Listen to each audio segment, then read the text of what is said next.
now turn up.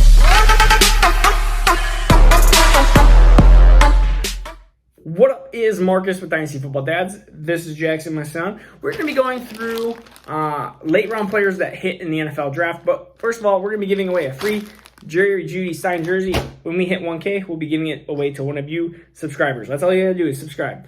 And I thought you almost spit up there for a second, but you didn't. That was a false alarm. Good? All right, cool.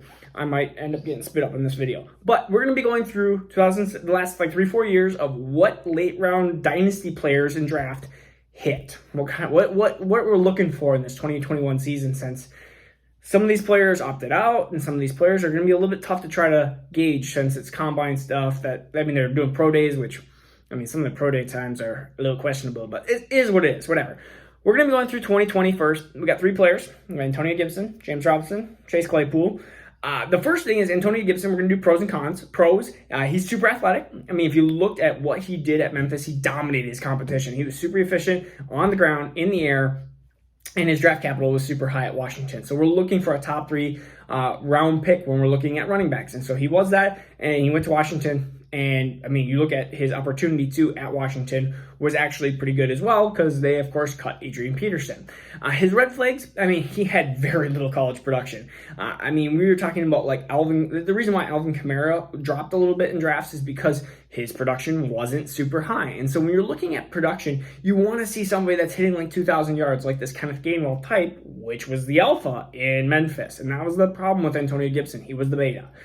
Let's go to Claypool. Almost very similar things. Athleticism, his draft capital around 2 in Pittsburgh, which we thought, do they translate Claypool to a tight end or what? What are they doing? Yeah, what are they doing? And so again, his dominator rating was super high, but he had some issues on tape. He was a combine master. You looked at him and he was like, wow, that was awesome. He was not as good as DK Metcalf, but looked like DK Metcalf at the combine. You go, wow, this guy, where have we been sleeping on him? But he had low college production again.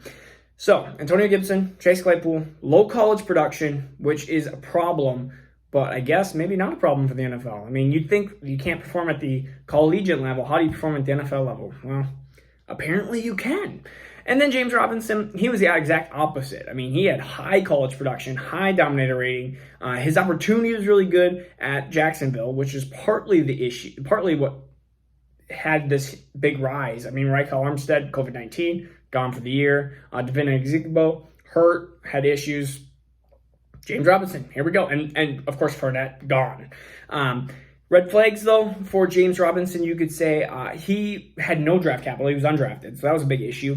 And he was really came from a small school. And I think that was part of the issue. He also was just not athletically like we're talking about Claypool and Antonio Gibson. He was the opposite. He was just not, he did not test well. And sometimes you just have these guys that just don't test great. And I'm thinking maybe Elijah Mitchell this year or even Jarrett Patterson this next year. Or this 2021 year. So we're looking at these kind of things. But let's go to 2019. Big couple players. We have Terry McLaurin, Myles Gaskin, and Dante Johnson. So another 3 players. Let's look at Dante Johnson. Pretty much the same thing as James Robinson, but he had the draft capital. So Dante Johnson, again, a 3rd round pick, going to Pittsburgh, so he had a great opportunity, but his dominator rating was good. I guess you could say that his production wasn't very good based on his collegiate level of tape and stuff like that. You look at his tape, and he didn't look athletic. He had some drops. He was from a small school, and you're like, how is this guy going to translate? But he did have the opportunity, the domination rating, and draft capital. Oh, no! You apparently do not like Dante Johnson. Well, I am buying low on Dante Johnson. Sorry about that. I am going to buy low on Dante Johnson. Jackson says sell. Apparently, he was not happy about Dante Johnson. All right, anyways, Terry McLaurin, we looked at his athleticism, his efficiency. He was a decent draft capital out of Ohio State, and his opportunity at Washington was really good.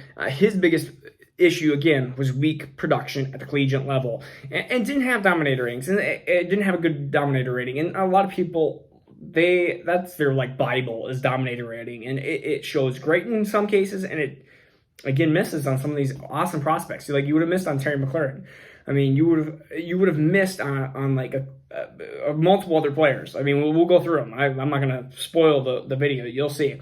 And then Myles Gaskin, who actually did have a good dominator rating, good opportunity in Miami for now. I mean, that's the big thing, is for now. Like, how long is his opportunity gonna last? But he had really good college production.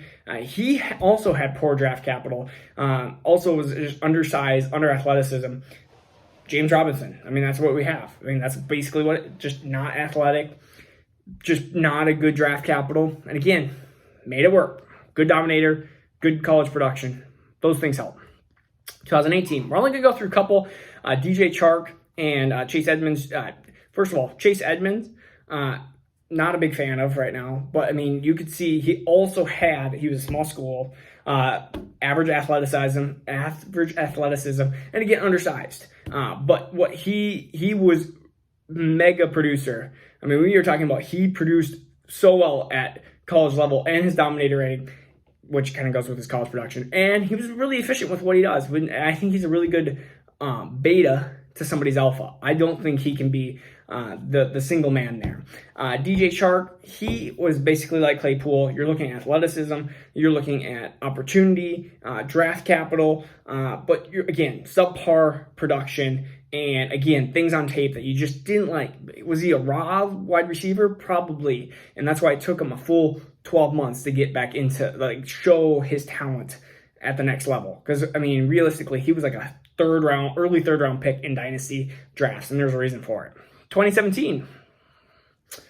Whew, need to take a minute break. All right. We have Chris Godwin, Kenny Golladay, and James Conner. And so Chris Godwin, you're looking at athleticism, draft capital, efficiency. I mean, you're looking at where his issues was raw production. So you're looking at like Claypool, like a DJ Chark style.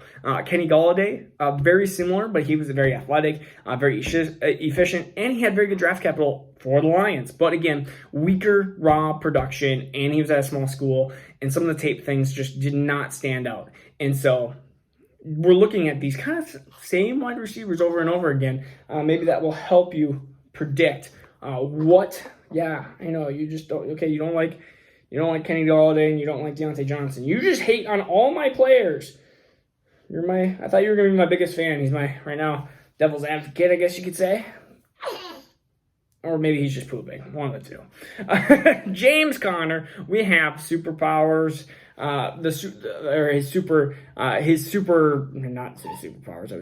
His production, his efficiency, and his opportunity are all what stood him apart. But again, if you've heard James Conner's story, it's been health issues. I don't know his exact story. Sorry, I had something on my table here. I don't know his exact story. I believe he had like a leukemia type or cancer type or whatever it was, but yeah, health issues. And he was a low draft capital when he went to Pittsburgh.